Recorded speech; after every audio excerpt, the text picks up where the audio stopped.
First Cup with First News. Each week we go live from a different location across the Arklatex. Colorectal Cancer Awareness Month it is. Krista Jarrett joins us now. She is a nurse practitioner with Pinnacle Gastroenterology. And Krista, thank you so much for being with us. You've got a little prop with you this morning. That's an interesting looking prop. What is that exactly? This is a colon, and we're going to be talking about screening. So this kind of shows you the size of the colon polyps that we're looking for. Okay, those tiny little brown things right there? Yes. Okay. And we don't want it to turn in something bigger like that, like a mass and colon cancer. that pink one. Okay, so we don't want that, but this is where we want to catch them at if we have them. Right. Okay, so that kind of tells you right there, if you catch them early, you're probably good to go. Right. So screening is important when it comes to that. Tell us. Right. So screening is important just because the colon cancer is one of the rare cancers that you can prevent it to becoming cancer. So we're looking for those little polyps to take those out before they become. And why is it important to get them at that stage? I mean, at this stage, is there anything you can do with them? They start off as little moles, like little small growths in the colon that we can take those out and before they become colon cancer, which would be like a mass or bigger size. And the screening is what?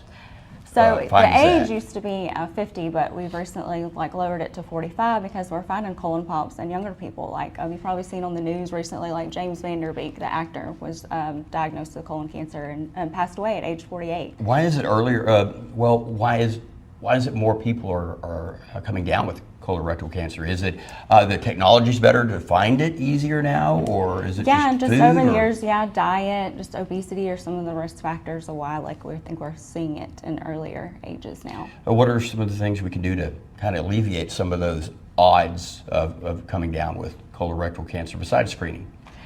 So just diet, fiber is a good source to help prevent colon polyps and colon cancers too. You want to keep yourself cleaned out. Right, exactly. Okay, good idea. Exactly. All right, Krista, thank you so much. Thank you for the visuals too. That always helps for sure.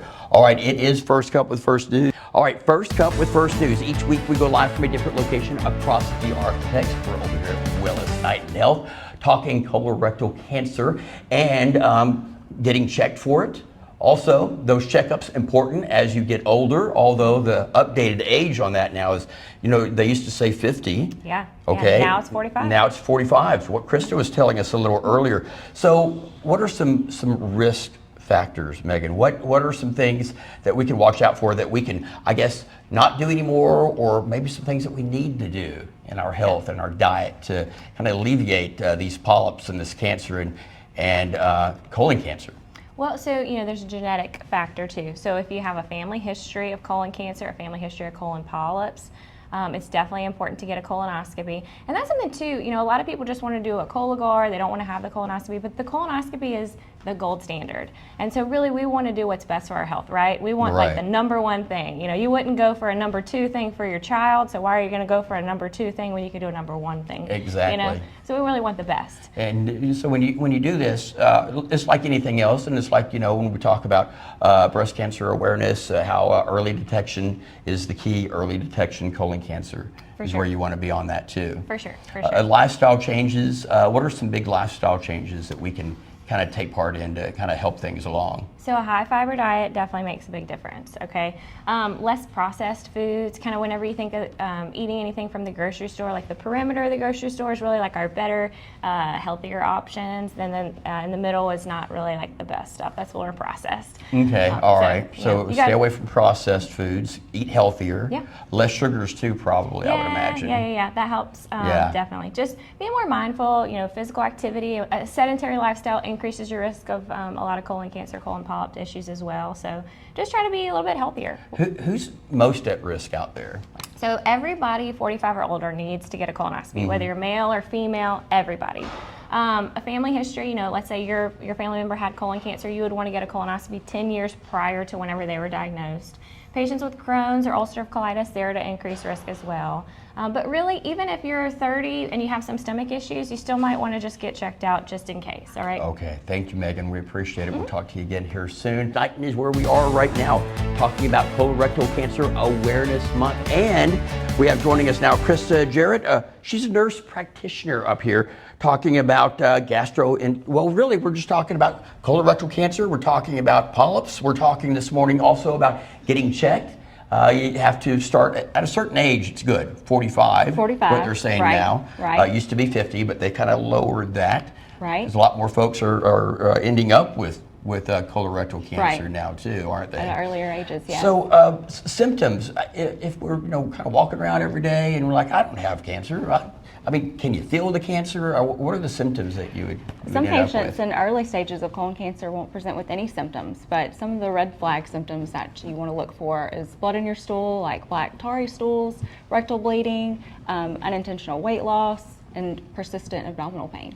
Okay, persistent abdominal pain, weight loss. Yeah, weight loss would be a big one also, wouldn't it? Yeah, it's a big red flag. And I guess that's why you want to always kind of be screened. Exactly. Is there some people that are more susceptible to the colon cancer and they are probably going to be more apt to need the screening than others? Right. If you have a family history, you want to come in, like Megan said, like 10 years, of the age that your family member was diagnosed. Mm-hmm. So it could be sooner than 45, but definitely 45, you want to start coming and get your colonoscopy screened. Okay. And even if you don't have family members that have ever had colon cancer, you can still be susceptible to it. It's just that when it's kind of in the family history, you're more it's high even risk. more so. Right. Okay. All right. Thank you very much. We thank appreciate you. it this morning, Krista. And we're going to have more coming up. Colorectal Cancer Awareness Month. We've been talking about that. We've been talking about screenings and such, and how you need to be, nowadays, instead of 50, it's 45. You go and get those checkups. Early detection is key, as they always say. Yeah. Megan, let's talk about those screenings, how important it is, and who should go in to get tested. Okay, so definitely everybody 45 and older needs a colonoscopy because that's our gold standard, okay? And so if you're having issues or problems, you might want to come sooner, but that's definitely kind of the new age that we start that. And one of the apprehensions people have about having this done is that prep. So I brought some samples, some visuals for us today. Yes, okay? yeah, let's see those visuals, Yeah. okay. So this used to be what you had to drink, all right? So this is what people try to avoid. They don't want to do this because they don't want to. That's a lot. It's a lot, okay? But now we have some smaller options. See how small all these are? Okay, what's the difference between these two? They're just different brands, okay? Okay. But ultimately, this is all you have to drink now. So this is a lot better than that big gallon. Yeah, I all would right? say that it is. And there's even a newer one, okay? I got it in my pocket here. There's even a pill prep. Oh, okay? nice. Is there one that's better than the other, or is it all doing the same thing? They're all pretty much do the same thing. We got to get everything cleaned out so that way when we go in with the camera, we can see everything and make sure we get out those little polyps before they cause any trouble. Exactly. So that just cleans you out. It doesn't help the doctor see better. It does. So, your exam is only as good as your prep. So you got to get a good prep and get everything cleaned out so that way we don't miss anything. Okay. And what are some of the signs, some symptoms that we need to look out for? So any changes in your bowel habits, any bleeding, definitely that's a red flag. If you're anemic, that's something else. Your primary doctor may just be like, oh, you're a little bit anemic on your labs. That's definitely a sign you need to come see us. Okay. And all the horror stories, of course, that's gone by the wayside because of advancements we've made. For sure. We try to make it as easy as possible. Nobody loves having this done, but we try to ease it up. We put you to sleep. You don't know what's going on. You don't have to drink as much stuff. Don't have to drink any liquids, and just do the pills if you want. So we have options. So not this anymore. Yeah. It's so something out with that the small old. or that small. Yeah. Out with the old and in with the new. Yeah. All right, that is it for now. I hope you folks have a great morning. We're going to toss it to Taylor. I'll have a final check of your forecast at the end of the show. Taylor?